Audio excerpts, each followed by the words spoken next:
and thinking about the next decade ahead, what do you think Reddit can be that it isn't today? And how do you get there? I'm curious. In one word, universal. We have 100 million people on the platform every day. It's great. It's a big number. It's like 3 billion internet users every day, or 4 billion. Community is universal. Reddit is people talking about stuff. People talk about stuff online and offline. People want to talk to other people. They want to be with other people. They want to share a few laughs. They want to feel that sense of connection and belonging. That's what Reddit is. And so I just feel like we haven't even scratched the surface on Reddit, what Reddit can be. And then on top of that, there's Reddit now as a information source, as a knowledge source about everything. Hi, everyone. Welcome to Founders in Arms podcast with me, Imad Akan, co-founder and CEO of Mercury. And I'm Raj Suri, co-founder of Lima and Tribe. Today we have with us Steve Huffman, founder and CEO of Reddit. Welcome, Steve. Thanks, guys. Glad to be here. Reddit, what a journey you've had with Reddit now. So Reddit today is around 20 billion valuation, 100 million DAU. Is that right? That's right. Yeah. And so you started in 2005, and it's been 20 years. Are you celebrating a 20-year anniversary this year? Is there a big celebration? Yeah. I assume it will be. I've seen these emails going by. Somebody's doing something. Do you remember the exact date? Like when you launched it? Or when do you think of the inception date? We started working June. I think we launched it June 22nd.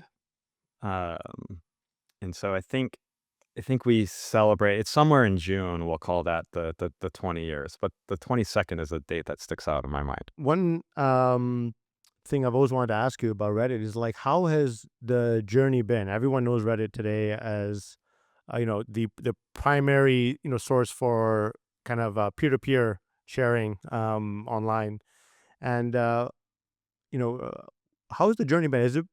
Obviously has not been smooth and up into the right. There's been some ups and downs throughout the journey, but how long did it take before you knew that this was going to be significant, or did you not know that until very recently? When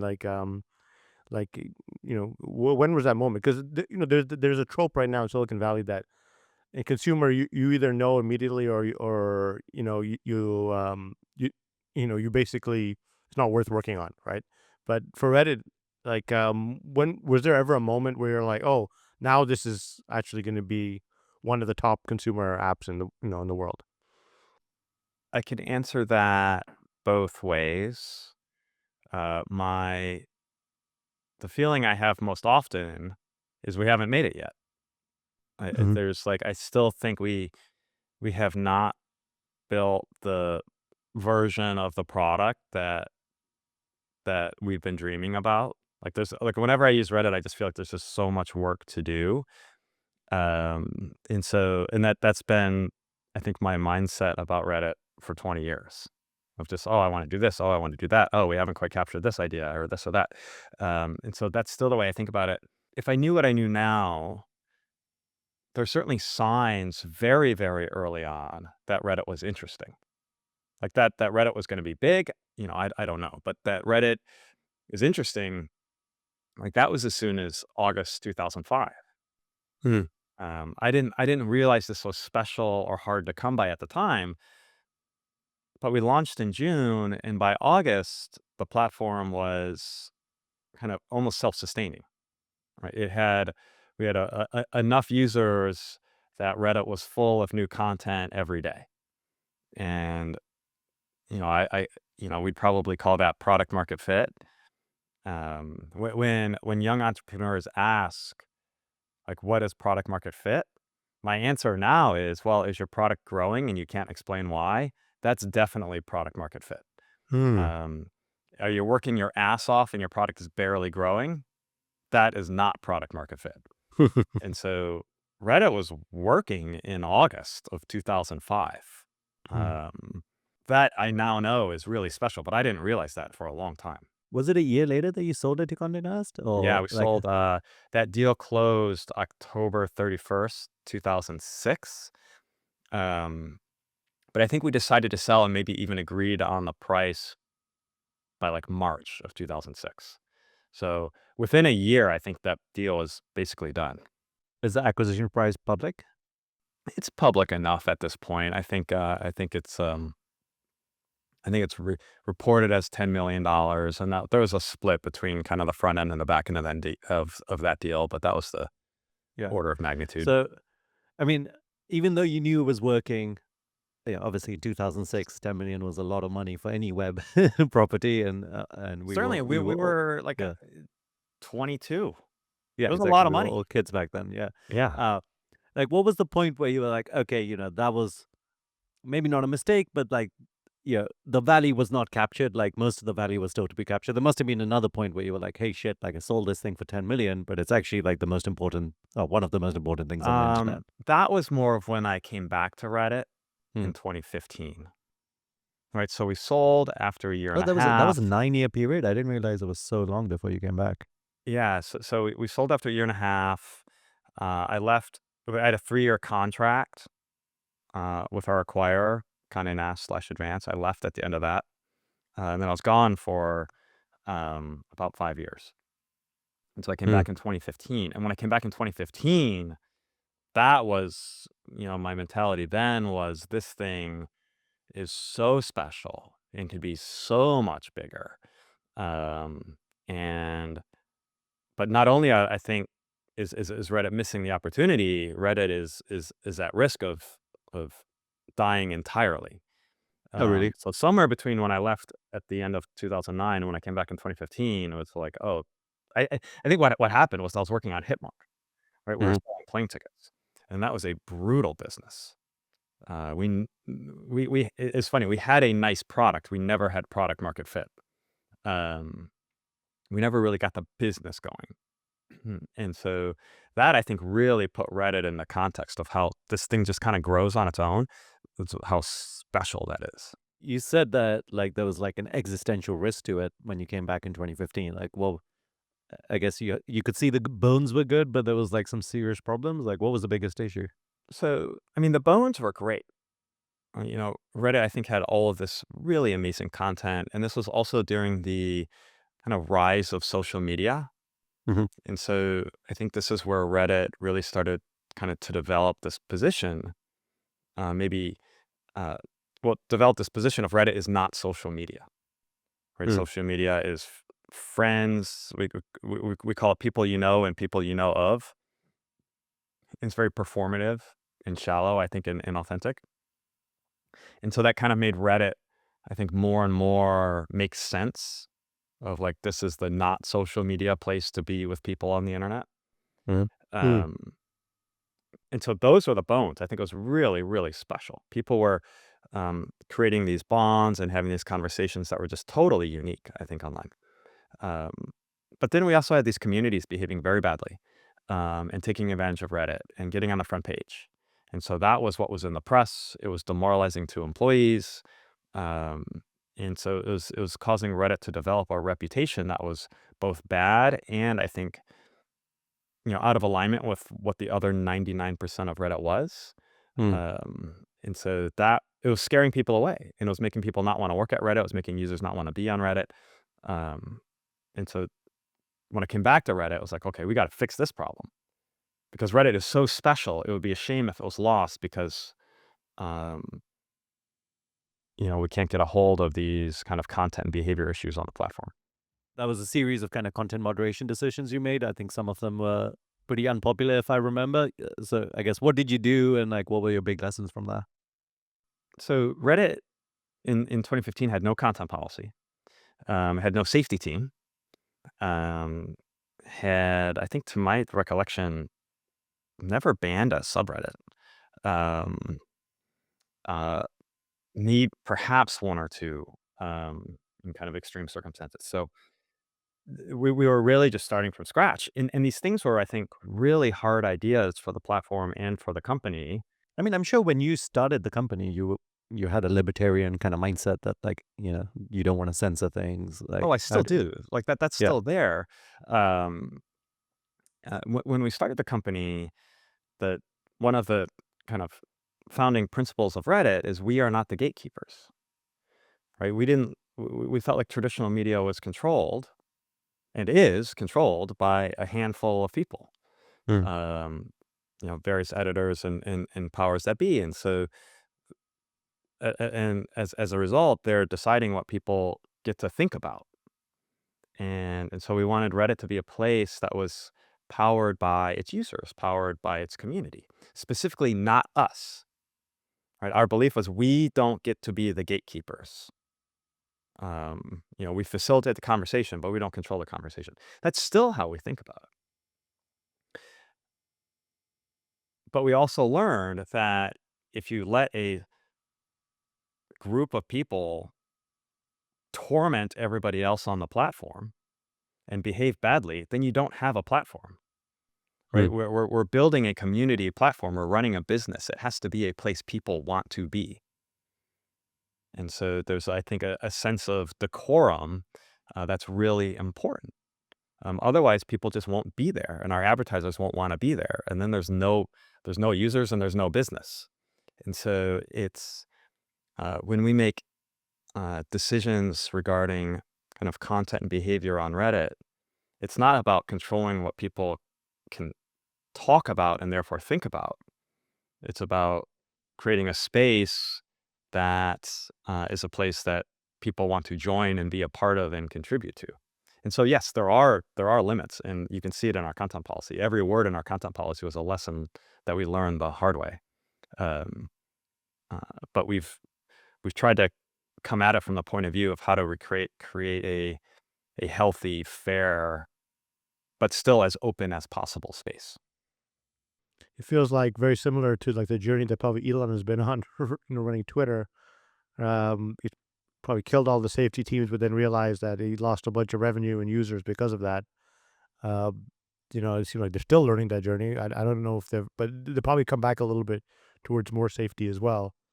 You just feel like you just need to establish good guardrails for something to exist on the internet where people are freely sharing things like that. That's the right thing for all of these apps as well. I can't talk about other platforms' decisions or motivations, Mm.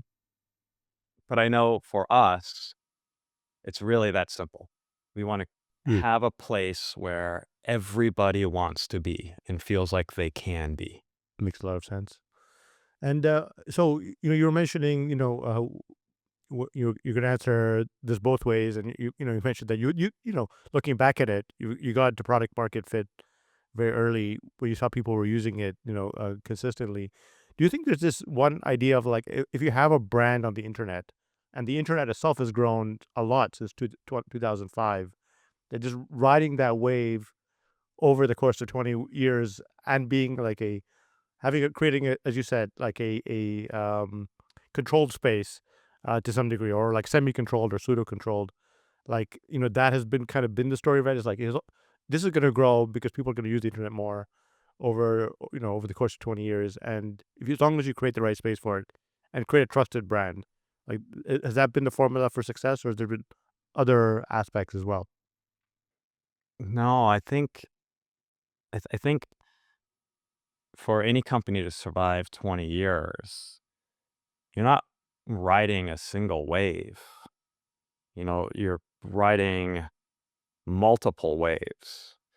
And I think every day is a fight, to you don't just get to exist for 20 years. I don't think any company or anything gets to last that long.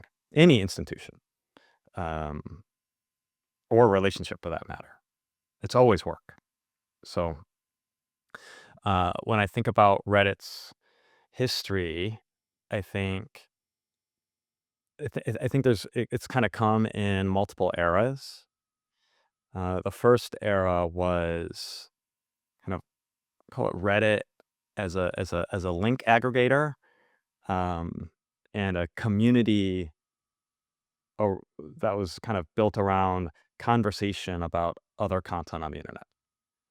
Right in 2005, if you wanted to find something interesting to read or enjoy on the internet, you kind of had to you'd go to a couple of blogs or websites you liked. RSS, I think, only recently came into existence in that era. And so just finding stuff was hard. And so that was the other kind of idea behind Reddit, was that let's let people bring interesting things they found and then vote on them and rank them. And then everybody can just, can show up to this place and find interesting things. So that's kind of that was the first era of Reddit, called the first 5 to 7 years. And then there was the era of Reddit isn't social media. And so social media came into existence after Reddit. Right? Reddit's basically as old as Facebook and YouTube. And this is pre-newsfeed Facebook, and pre-homepage YouTube. And so then social media, you know, Facebook with the newsfeed, Twitter, Instagram, Snap, later TikTok, they'd all kind of explode into existence and actually all grow to be bigger than Reddit. And there's a lot of conscious decisions we made, intentional decisions we made to not be social media. Some of it I made feeling somewhat insecure of like, oh, are we always going to be smaller because we don't build this like friends and follower model, for example. But I think social media in hindsight has helped Reddit make more sense. But if you use social media for a while and then you use Reddit, you kind of start to get, oh, this is why Reddit does things the way it does, because we don't have influencers and we don't want influencers. We don't want you to feel like you have to show off to your friends. At what point in the journey did you have subreddits and subreddits became like a big thing? We had subreddits almost immediately, but I was the only one who could create them. I see. So we had like 3 subreddits in 2005. Yeah. Users could create subreddits in 2008. And so that was a big moment for Reddit. That seems like a compounding exponential, right? Because it's not just that Reddit's growing. Each subreddit is growing by itself. And then every now and then you have some breakout like Wall Street bets or something. That's right. And so that's one of kind of the other, I think, ideas of Reddit is, right, let 1,000 flowers bloom. And so let users create these spaces. Human beings self-organize into communities. It's just a thing humans do, not just like online, not just on Reddit, but in general. And so we try to build things that will allow people to do people things and kind of follow their energy. And so that's like self-organization around kind of common values. That's conversations. That's, give and receive support, sharing a laugh. And so these are things that people naturally do, and Reddit facilitates them. So you were saying there was the next phase, but the not social media phase. Is there a third phase, or are we still on that? There's a third phase that I think we're entering now, which is the Reddit is not AI phase.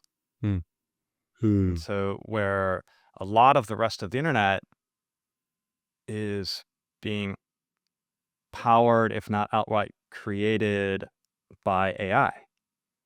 And so you've got the way the search ecosystem is evolving. You've got, just being friends with AIs, right? Having these like long conversations about stuff with AIs, or using AIs for getting information perspectives. I feel like there's almost a meta idea. At least I've noticed that the last 2 years, the internet's kind of become corrupt, right? Like Google is just completely dominated by SEO and like fake stuff, and then social media is completely dominated by misinformation. And I feel like now more and more I put Reddit at the end of my search results because I'm like, I just want like the real authentic thing, not the fake thing, which is almost like a meta level, which AI makes way worse because now the fake thing is so easy to make. So that's exactly the way we've been thinking about it. It's like social media makes Reddit make sense, and now AI makes Reddit make sense.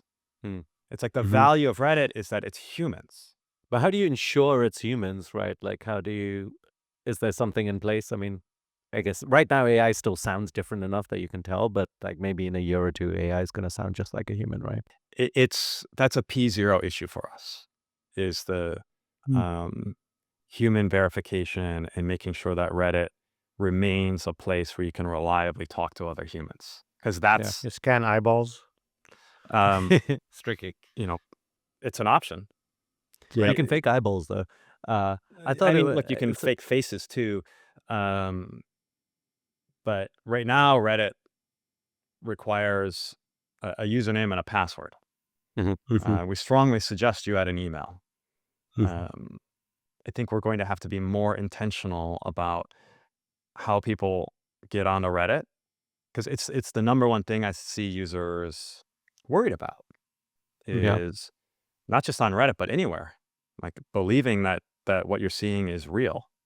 Um, and it's certainly an issue on Reddit. So I think very important for us to know the humanity of our user base and ensure it.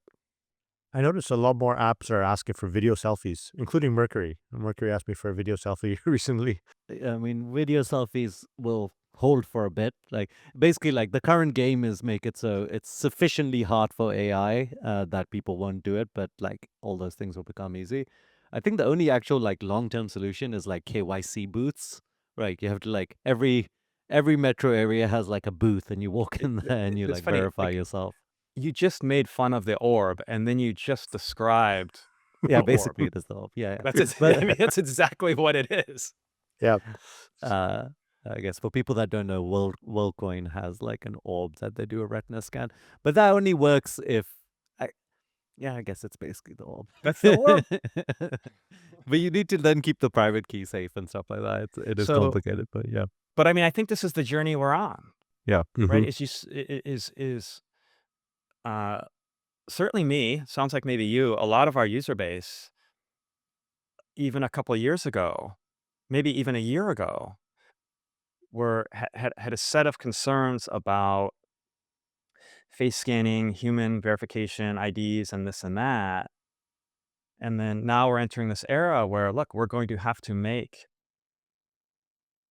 decisions and trade offs, and hopefully build products that are uh, can do two things at once: verify your humanness, but also preserve your identity or protect your Hmm. identity.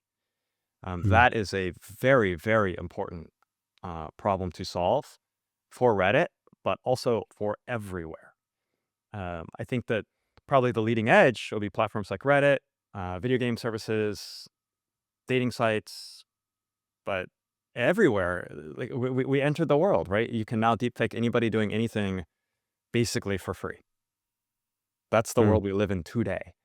Um, so I think we'll end up seeing a menu of options. Certainly, you'll see it on Reddit, a menu of options for doing different types of verification. Our priority is to be able to do that without ever knowing your name, right? Because we Hmm. still want people to feel safe being themselves on Reddit. I see. Which is why you think the WorldCoin solution is useful. Yeah, you want some sort of like place that is trusted, that knows, verifies identity, and then it's like private from Yeah, your third perspective. party is really important quality of Yeah, this. Because then we can preserve having some amount of distance between us and the actual identity of the person using Reddit. I mean, it probably won't happen in the US, but India has a biometric ID system. Like It, you it, have it maybe will something like that. definitely happen in the US. It's happening. It's happening. Do you think the driver's license will do it, like It's called at a TSA government level? pre. It's happening. Mhm. You're gonna Yeah. blink in a year and like your face gets scanned all the time now. So Yep. I meant like Yep. a governmental level thing that like it's 100% of happening. people have. It's called Yeah. TSA pre or whatever the freaking they call it, global entry or the new one, the touchless ID thing. It's coming. Real ID, like it's happening. Global Entry has face scanning now when you land at the airport. Mhm, Mhm. okay. Maybe we just use all of that then. Um, That's what real what ID is. You live in California. You already did it. Yeah, I did do it. But like I can't use my real ID easily to like verify myself on Reddit yet. Like there's not good enough kind Oh, of give it APIs like around yeah. it. I mean, we're gonna be compelled to do it through the age verification stuff. Mm, Check mm. your ID through this or that service. Like that law has been written uh, in the UK and in other countries. We'll have some equivalent of it in the US, I'm sure. Um, and then I think what's really important, and this is where we spend a lot of time with lawmakers, is kind of explaining to them the trade-offs. But whether it's third party or government or both, it is it is coming. And I don't necessarily a bad thing. We just need to do it in a way that's, I think, safe for people. Talking about the other angle for AI, I think initially LLMs were trained on Reddit, and they kind of scraped Reddit and the rest of the internet pretty freely. You know, when was the point where you realized like, hey, we need to make this into a commercial opportunity, and rather than yeah, this is like free data for the world? I don't know if that was quite the way we thought about it. Hmm. Um, so Reddit has historically been, and frankly still are, fairly permissive about access to Reddit. Right? Reddit's openness is something that's important to us, and we love about Reddit. We're the last platform that you can broadly access almost all of its content without being logged in. Hmm. Um, Yep. and we've never, though, allowed, the intention was never to allow Reddit's content to be taken for commercial use. So our terms have always basically said something to the effect of, like, you can access Reddit, you're just not allowed to use it for commercial things. Um, and yes, every LLM has used Reddit content either directly or indirectly because it's like the largest repository of accessible human, you know, conversation and interaction and behaviors and all of this information on the internet. Hmm.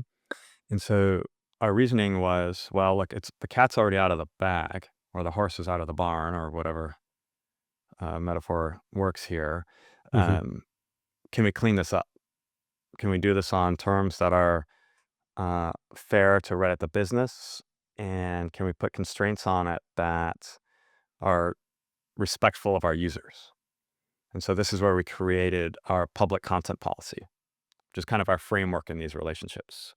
So, this includes things like not reverse engineering the identity of our users, not using Reddit's information to target ads, um, allowing content to be deleted, things like that. Um, so it wasn't, it kind of, it's played out the way it has. Um, I think if I knew what I knew now back then, yes, we would have done, I think, a few things differently. But I think the general idea of that Reddit is broadly open, uh, we would not have changed that, right? We still do non-commercial free agreements to researchers, Hmm. big and small, Hmm. right? Because Hmm. we've always Wh- believed that the information on Reddit is valuable beyond Reddit, right? It's good for What would you have done research. differently? Um, I think we would have been uh, much more, I think, vigilant about scraping. Hmm. I think, institutions like Common Crawl sound noble, but they're basically data launderers. And so, they crawl Reddit and then they rehost and resell the data. Not just Reddit, the whole internet. Um, and so that means our data is out there being distributed without our permission, without our users' permission, with no terms on it whatsoever. Um, and they're not the only one. There's a number of groups like that. But I think we would have been m- much less naive about other people, I think, taking advantage of Reddit, taking advantage of our users. It's a really interesting question, Steve, about the future of the business model of the internet, right? Like, how does this data get monetized? Do you think it's basically these AI companies monetizing their users and then paying like data providers such as yourself or other websites like some sort of license fee? Is that the way do you think the future evolves? Obviously, the search indexes are going to be very different going forward. Even Google now is trying to prioritize AI mode. Um, they just announced that in their conference. I think it remains to be seen. Um, I think I can answer from Reddit's point of view, which is we'll always have, right? It's a platform for humans. And so ads will work, right? Because ads are the business model for humans. Um, I think a lot of the rest of the internet will change. Let's just putting aside other content platforms for a second. Um, think about, like, okay, so the other company I did was travel search. Mm. No human wants to do travel search, right? AIs in the relatively near future, they will be the main user of, Expedia and Priceline. Right. Um, Agents. and and so I think the internet will need to evolve to be AI agent aware. Mhm. Search is a really, really interesting one. There's lots of conversation about, oh, maybe the blue links are dead. Mhm. I mean, maybe for humans. We'll see how that plays out. But the AIs are definitely clicking on a lot of blue links, right? Just watch the LLMs work. They run a search and Mhm. they read all the links and then they summarize it for you. Um, Mhm. it just, but now the AI doesn't look at ads. And so I think, where the AI is the consumer of the web, then the business models will need to evolve. Mm. It's possibly ads, but it's more likely to be some sort of payment. One thing that's interesting, and I'm sure, Steve, you see this in your data as well. At Mercury, we get more and more referrals from LLMs. So uh, it's not it's not quite close to Google level, but it's like growing super fast. I think it's like 7-ish% of our kind of customers come from LLM referrals now, but it was like basically 0 6 months ago. Uh, so Through like in some MCP ways, like protocols or how? just someone asks their their LLM like, what should I use for banking? And like Mercury comes Oh, up I and they see. click on it. Yeah. Okay. So Now, here's a question. yeah, How did that information get into the LLM? via Reddit, I guess, Yeah. or Mhm. other Mhm. public sources. Yeah, I think the value of like the human curator is super important, and like presumably Reddit or other public human sources have to be the curator. I don't know of any other public human sources, but yes, I agree. Yeah, I don't know where else it would be. I guess like Grok would use X or something. But yeah, there's not that many sources of public human information. Maybe New Mhm. York Times or something, but that's like a Podcasts. pretty limited. Yeah, podcasts. Mhm. Yeah, YouTube and podcasts, I guess, like scraping all the Mhm. transcriptions. Yep. Do you get a lot of referrals from LLMs, or is that not like It's a major growing. source? I think LLMs probably they're not designed to refer traffic, Hmm. Yeah. and so it's a different dynamic. Um, I think the search ecosystem is just so wide open right now, and expanding. And so I think one of the most interesting things is not uh, necessarily like where people are running the queries, but what they're querying for. All of a sudden, there's just this explosion of things you can type in the search box and expect to get answers for. Right? We all kind of spent the last 20 years learning how to talk to Google, Hmm. Mhm. and I don't think that skill goes away. Right? You still need to talk to Google because Google's the best at indexing the entire web. But now you can ask these like natural language questions uh, on Google and other platforms, including Reddit, right, through Reddit Answers, which is our version of the Mhm. LLM search. Questions that you couldn't ask a traditional search engine before and now get an answer to. And Mm. so I think just the number of queries and the range of queries that people are running has probably grown, not probably, definitely grown massively over the last couple of years. So I think that's really interesting.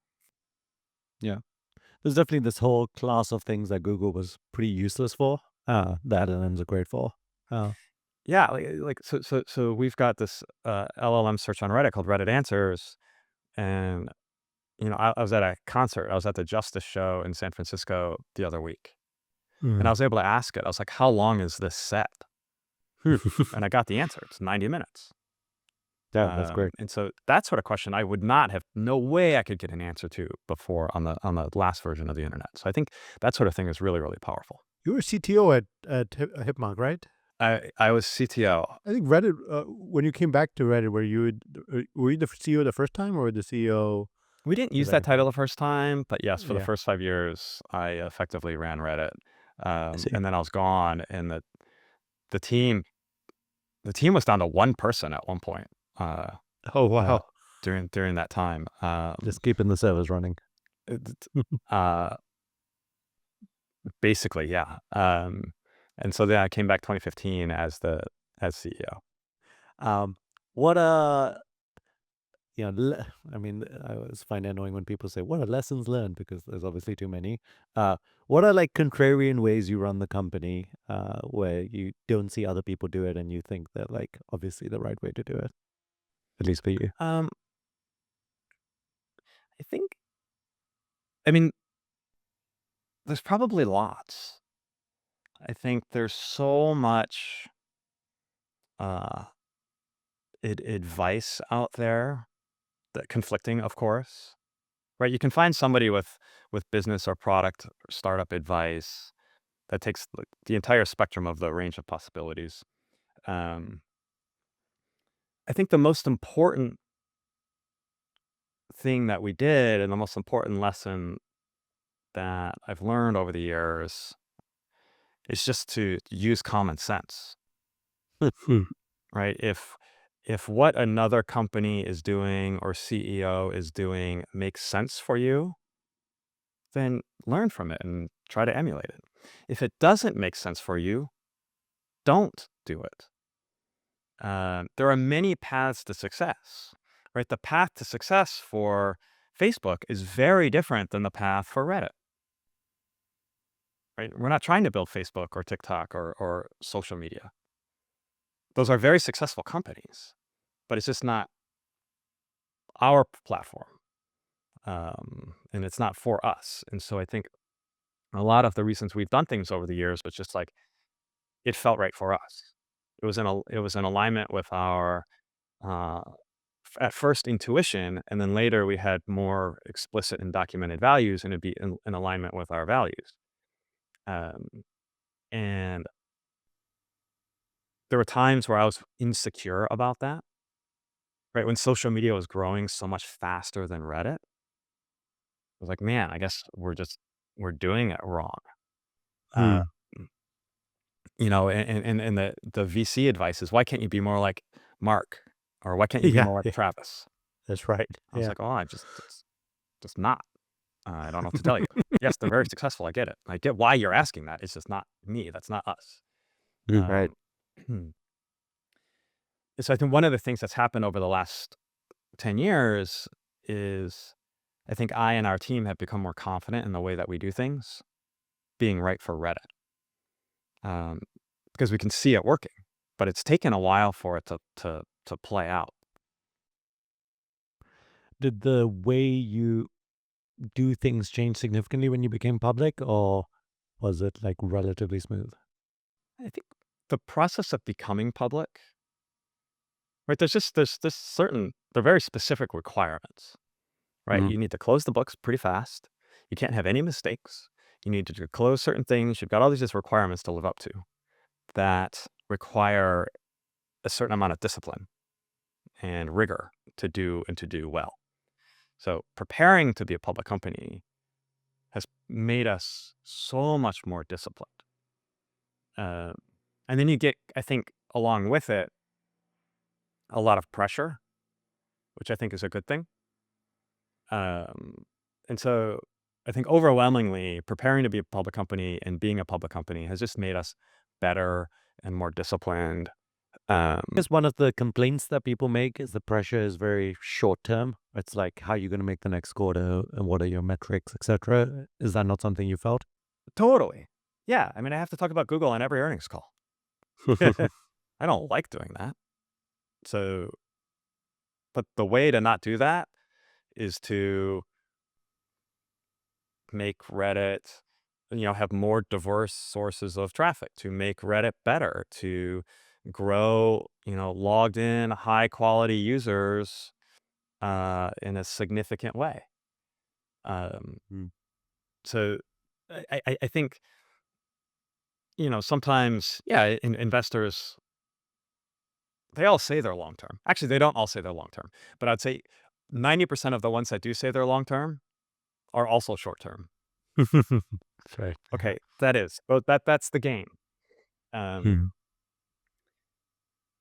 to grow over the long term, you also have to grow in the short term.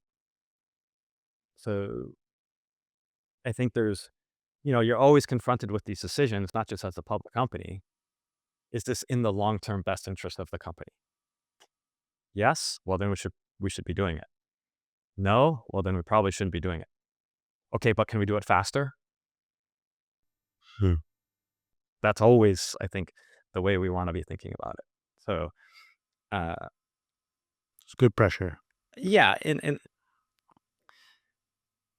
there's always things to complain about Hmm. as a private company, as a public company.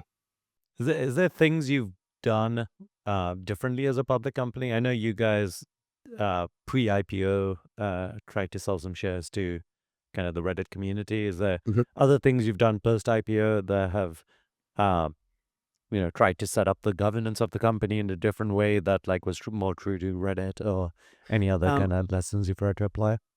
letting the users be investors was a big reason we went public, right? Our Hmm. users have this deep sense of ownership over Reddit, and I wanted them to have the opportunity to actually be owners of Reddit. Hmm. And so now many are. And I'm very, very happy, uh, very happy with that. I think it's something at Reddit we're all very proud of. Hmm. I think just being a public company, right? What does a public company means? It means in many ways you're more transparent and the ownership and control is more distributed. Well, those are like very Reddit ideas, right? Yep. Transparency and Hmm. decentralization. Like those are kind of important concepts in the platform of Reddit. And so I think they map pretty well to being a public company, as opposed to a private company where your investors are just a handful of people. That's kind of more of like the gatekeeper institutional model that was the reason we started Reddit, was a reaction against that in media. So Hmm. uh, I'm very happy we were able to do that. And the way we still try to do things as a public company is we take a couple of questions from our community on the earnings call. We do a follow-up AMA response video answering only questions that were posed to us on Reddit. And I'd love to find ways to do even more of that.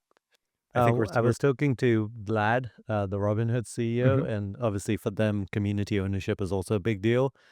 He says every earnings call, they also produce content for the community. So they do like TikTok-like videos explaining the earnings call that they release to the community. I thought that was kind of a cool idea.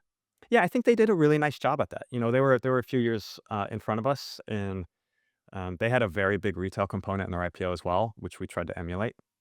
I Hmm. was on a call with some of our moderators a couple months ago, and one of our longtime mods, he framed the question as basically, as a shareholder, why don't you fix, XYZ? And I was just like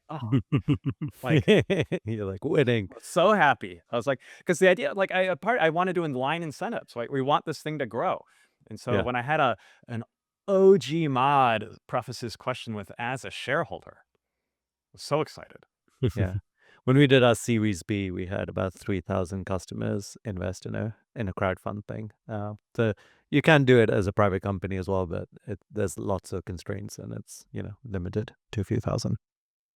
If you have a successful private company, I think you have a duty to go public, Mm. not just to your employees or the investors to whom you probably said you would given the opportunity, but to allow the public to invest in the growth of successful companies in America. I think that's a very powerful idea. I Um, do think the the depth of the private market has reduced the incentive. So we just did a round, and a significant part of the round is a secondary, and both existing employees, some former employees, got the opportunity. So, and like these private markets are so deep that you can't. I agree with you from a customer ownership perspective. It's not quite there, but a lot of the other incentives to going public have been removed.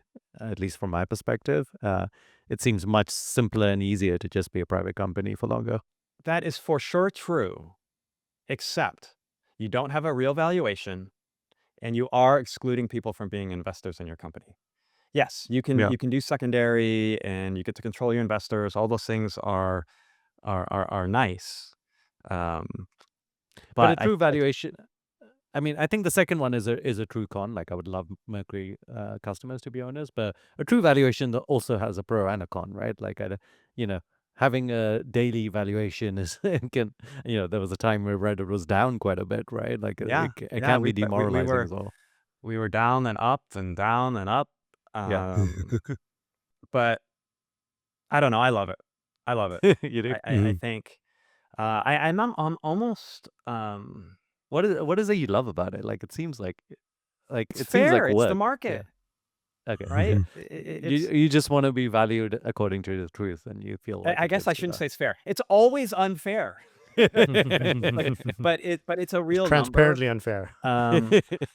Look, of course there are trade-offs in the volatility and the way employees think about it or investors think about it. Uh, but it's a free market. I think that's very, very powerful, and I think it's good to know where you stand. It's good to know what people think about you, whether they get the story right or not. I think it's our job to make sure they get the story right. Uh, Hmm. and I think so having an up to the second, up to date scoreboard is very, very helpful because the market is Yeah. telling you what they think and what they believe you should focus on. And if you agree with them, then you know what to do. And if you don't agree with them, then you know what to do. Uh, and so I think that feedback is very important.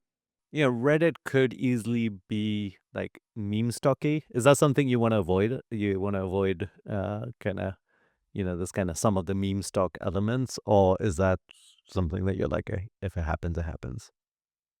It's a consumer brand. Look, I think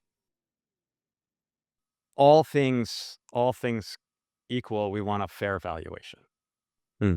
We want the market cap to reflect um, the value of the company and that people believe in the future of the company.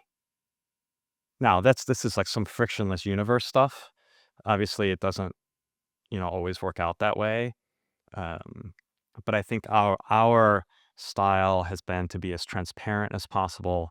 What's going right, what's not going right, what we're excited about, what we think the opportunity is, and run a great, healthy business. Hmm. And so you can see that in our efforts to have a very healthy margin, to get to profitability and stay there, to grow revenue faster than costs. We're trying to build a great business. I mean, I feel the same way. I feel like a lot of CEOs don't at least seem to behave that way. Like I think there's plenty of CEOs that want to pump their valuation and go out of their way to do that, and sometimes they can parlay that into like more success. This goes to my answer to your question previously. We can only behave according to our values Yeah. and use our intuition and common sense and talk to our investors the way we would want to be talked to, which is to be as honest and forthright as possible and to build as amazing and healthy a business as we can. That's how we do it. And that's how the companies that I think we admire do it. Hmm. Steve, switching gears a little bit, one last question for you from my side is just like, you mentioned that you feel like you still haven't made it in Reddit. There's still a lot more to be built. And, as you're entering your 20-year anniversary and thinking about the next decade ahead, what do you think Reddit can be that it isn't today? And, how do you get there? I'm curious. In one word, universal. We have 100 million people on the platform every day. It's great. It's a big number. It's like 3 billion internet users every day, or 4 billion. Community is universal. Reddit is people talking about stuff. People talk about stuff online and offline. People want to talk to other people. They want to be with other people. They want to share a few laughs. They want to feel that sense of connection and belonging. That's what Reddit is. And so I just feel like we haven't even scratched the surface on Reddit, what Reddit can be. And then on top of that, there's Reddit now as a information source, as a knowledge source about everything. And so revealing that with search and how search evolves, we've not even scratched the surface on that either. So there's just, I think on our core product, there's so much opportunity. And then on the future opportunities, we've barely begun. So I think, we at Reddit, it feels truly like the beginning. I think the energy at Reddit is very similar to the energy of a company in its first months. It's just like there's just so much excitement. That's great. Is there anything you do to keep that kind of startup vibe kind of going at what is a pretty big company at this point? I mean, I'm just genuinely excited about Reddit. Right. Um, and so I if that's what you mean by startup vibe, which is we're all super optimistic I about think the that's one part future. of it. There's also like, willing to do things quickly, have urgency around it. Like there's a whole set of other things. I think the willingness to do things quickly and that sense of urgency come from if you want those in a sustainable way, it has to come from a universal belief across the company that what we're doing is important and our ambition is huge yet possible. Um, because people, I think, want to have a sense of purpose Hmm. and people want to win. And so I think at Reddit, like that energy comes from a belief that the opportunity in front of us is special and sacred and not to be wasted. Uh, and that and that getting to where we want to go will be something that we're all, I think, incredibly will feel proud and fulfilled to have, been a part of. And so I think that's the source of that energy. I think that's what you get at a startup. Now, at a startup, you also get, um, all sorts of craziness and unprofessionalism and this and that. That we've grown out of. I hope. Um, there's still some craziness and unprofessionalism, I suppose. Uh, All right. We should but probably end it before Steve says yeah, something before bad. something stupid. But I think like it truly feels like the early days for us, and I think that's what makes it so fun. Yeah. I have one last anecdote for how Reddit's helped me recently. Yeah. Recently, I'm in China right now. Unfortunately, lost my mother-in-law recently, and just looking at how to deal with this type of issue. So I looked on, talked to the AIs, like how do you deal with the loss of a loved one, and the AI gives you some stuff. It's good stuff, but it's like generic, right? But what really added a lot of value was actually going to Reddit and seeing the stories of people who have lost, a loved one, and what they've shared about that, their personal experience. And that type of content in long form where you had a variety of different people sharing their views was really, really important to me. Like it was like, and it was something you couldn't really get anywhere else. So, thank you, Steve, for building this great company and getting that great content out there for folks like us to consume. So, It, it's uh, it's it's incredible how incredible people are, isn't it?